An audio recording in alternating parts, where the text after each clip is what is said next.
Travis Kelce coming off a 2-touchdown game on Sunday against the Bills. What are Mahomes and his teammates saying about what makes that duo so special?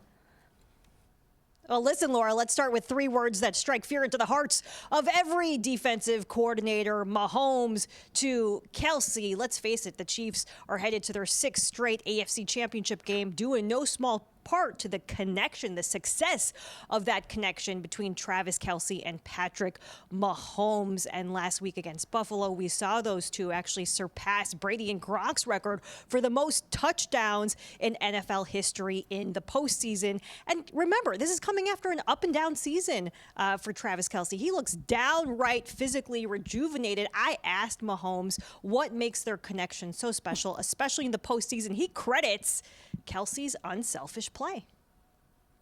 We don't care if we have a lot of yards, a lot of touchdowns. We just want to win, and you can see that when you hear him talk. It's about everyone's success, not just his. And I respect that. And it's kind of like I said, he was here before I got here, so I can see that from day one I stepped in the building. I'll tell you what, it's a hell of a lot more fun to play with them than it is to play against them.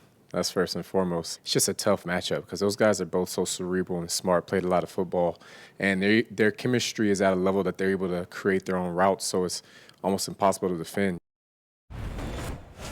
All right, as for today, the first practice of AFC Championship week, the Chiefs are practicing indoors. There is a heavy fog that absolutely surrounded Arrowhead for many hours today, so they are practicing inside. A couple notable players not practicing today. Running back Isaiah Pacheco, he's being held out for precautionary reasons with a toe. He said he's absolutely going to be ready for Sunday. And left guard Joe Thuney, who has a torn pec. Our own Adam Schefter reporting that it's unlikely that he's going to play against the Ravens. And as for Travis Kelce himself, we will hear from the man, the myth, the legend on Friday. Laura, he'll talk about that amazing chemistry he has with Patrick Mahomes and them going out there and creating their own routes, as their teammate Justin Reed just said.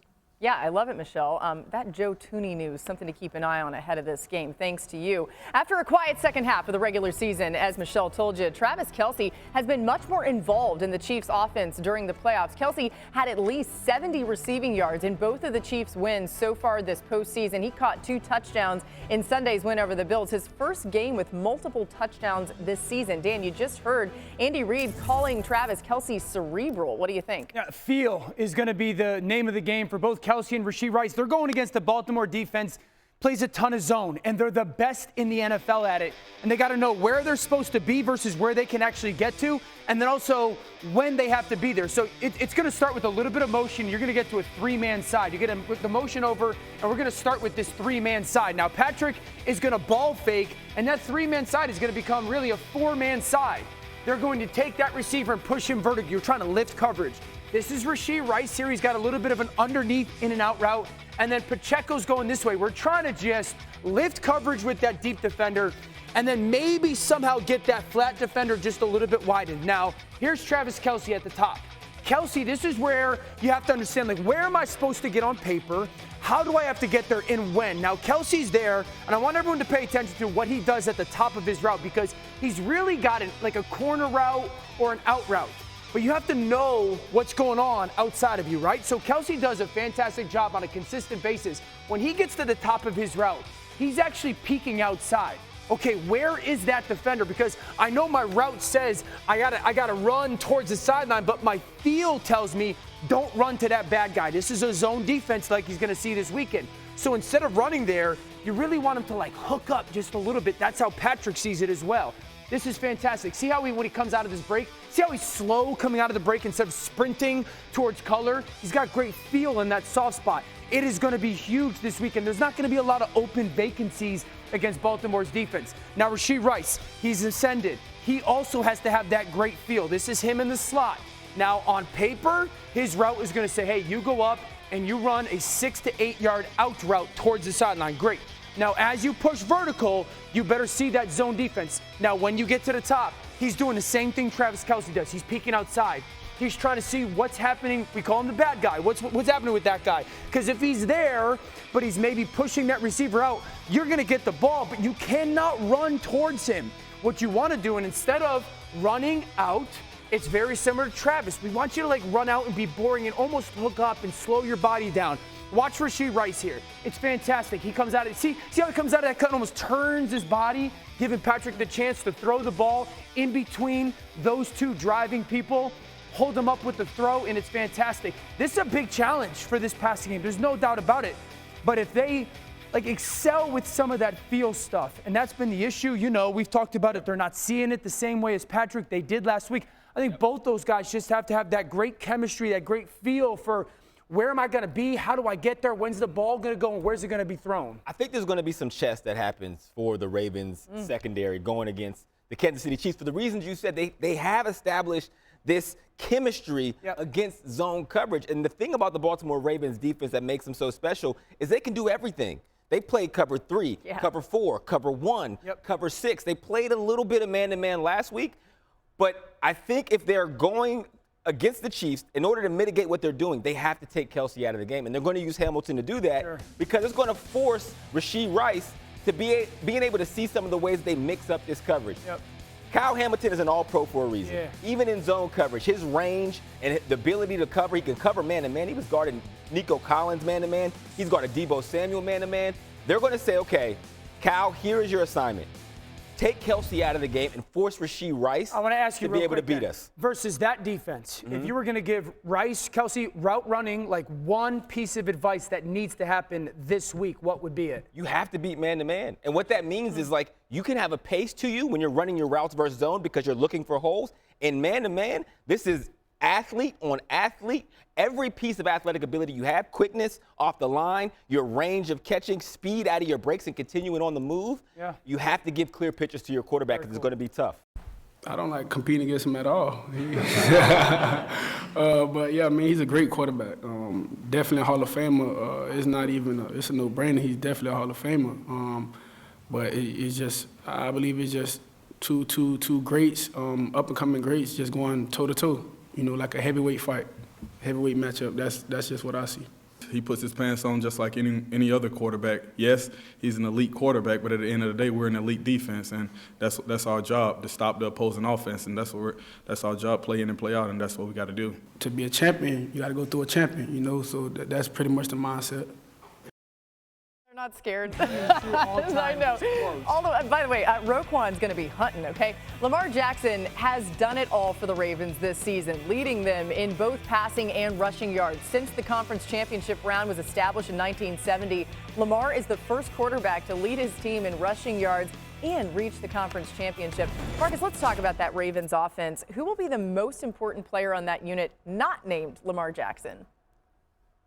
All right, first, I would be remiss if I don't mention how hyped Roquan Smith just got me about this game, dog. Like, ooh, wee. All right, let me get to the X factor. I think Isaiah Likely has turned into somebody, and we know the relationship that Lamar had with Mark Andrews, and hopefully Mark Andrews is back. But Likely has become the guy that he trusts and depend on when it's man-to-man coverage to win up top and in the red area and creating those explosive plays from a tight end with run after the catch.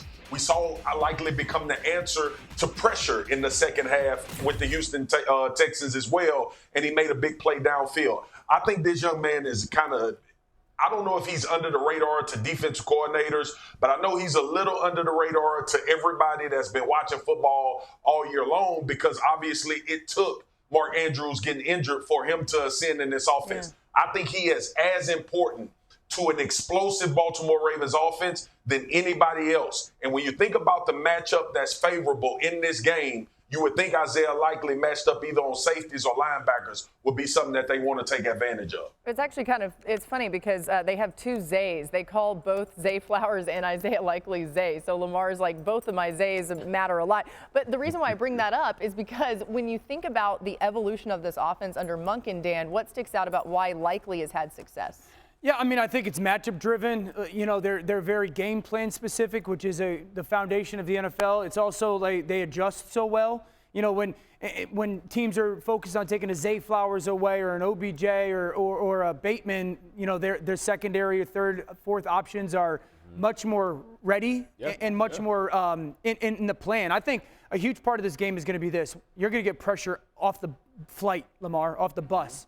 Don't throw the ball in the middle of the field because they're going to drop people from the line of scrimmage, work the outside. You see what Snead did against Tyreek Hill, right? So if he has any level of that success against Zay Flowers, Isaiah likely, and if Mark Andrews plays, it'll be huge for Lamar, giving him an outlet he needs. Those 49ers just keep cashing in. They play the Lions in the NFC Championship, and Brock Purdy struggled for a majority of last week's game against the Packers, but he came up big when it mattered most. Purdy completing 6 of his 7 pass attempts on the 49ers' final drive, with the lone incompletion actually being a drop by George Kittle. It was Purdy's first game-winning drive in the fourth quarter this season. Let's go to Wideout Wednesday, a little bit more from Dan and Hawk on this NFC Championship edition. A huge route in this game is going to be the choice route. Greg Olsen, good buddy of mine, is calling the game. You are going to hear Greg say choice route 5, 6, 7+ times for both of these teams. Now, the 49ers, Major Christian McCaffrey, and the Lions have 3 guys. They got Jahmyr Gibbs, they got Laporta, and Amon-Ra St. Brown as their choice route runners. Let's show everybody at home what the choice route is. Again, both of these teams are going to major in this, and you're going to hear this concept or this route talked a lot. And I think it's going to be a huge difference in the game of who executes it the best on a consistent basis. We get the motion to go across, and it's man-to-man. Defensive back trailing Amon-Ra St. Brown. There's 4 options that you're going to have in a choice route. And the most important thing is pace. It's also seeing what the quarterback sees. So here you're going to see man-to-man. And here's where an opportunity for a home run is. This is a cross face. So I'm going to wide release as a running back. So that timing is going to match up. I'm going to attack his outside shoulder. Once I get him flowing that way and you see the opportunity, foot in the ground, cross face like a slant, quarterback finds it. And it's really important for the back or the slot receiver. As you widen to that outside shoulder, you still have to have vision inside, because if there's a bad guy linebacker in here, we don't want to run to that. We're widening for pace. We're also widening to create that window for our offense. Outstanding route by Gibbs. So take it back one more time for me, Dan, really quick, because there's another option here that he could have done on this play that we'll talk about next. He also could take it to the out route. If you feel like in man-to-man, you have him sitting inside, you could take it out. Now go to the next one. You're all running off of leverage here, right? You're trying to get that defender to be where you don't want him to be. To make it as simple as possible, go where he ain't. Gotcha. Right? That's the man beater. Here's a zone coverage beater. And there's 2 options when you get zone. One of them is that out route you're talking about. And the reason for this is you have to be able to diagnose the defense. Here, Amon-Ra St. Brown actually sits it down because he sees, okay, it's zone. They're vacating the area, but he doesn't see that flowing linebacker. Right. Had he seen that flowing linebacker, he has to know, even though it's zone, I run an out route here to give an outlet to Jared Goff. So you would say go out there, even though that defender's out there, you still can chase his leverage and get out? Absolutely. Do you like what he does here to find green space afterwards? For sure. That's being a football player, right? They're not able to connect, but that's absolutely what Amon-Ra Brown. Right, so we saw versus man, cross face. We saw versus zone, the likely outbreaker. Now McCaffrey up at the top. So here is the only option in this zone. As everyone vacates an area, there is no in cut, there is no out cut. You sit it down, the quarterback puts the ball on you immediately, you catch and get vertical. And I love the fact that they line him up in the backfield. They give him the ability to get a little bit wider. He's behind the tackle, widening, and he sits first. All you're doing is trying to get that completion in between those 2 defenders, and then you tell McCaffrey, get vertical as quickly as possible. See how he catches? Tries to split those 2 guys very smart. So the last one is the grand slam home run. You'll see for the Lions here, they don't throw it, but the opportunity is there. It's a man-to-man. As he wide releases, the linebacker guarding Gibbs gets flat-footed. You'll see what he does here. He puts a foot in the ground and takes it vertical. It essentially turns into a go ball versus man because he knows there is no help for him. If Jared Goff sees that, they score right there on that play. So again, you are going to hear choice route a lot on Sunday night, and the 49ers are going to give McCaffrey a bunch of different ways to run it. The Lions are going to give Gibbs a bunch of different ways, and Amon-Ra St. Brown a bunch of different ways, and Laporta a bunch of different ways. Both those teams are so predicated on getting those completions, and then can one of those 2 completions become huge plays, usually versus man coverage? Absolutely. It's the hardest route to run because you have to see what the quarterback sees, but these 2 teams do it great.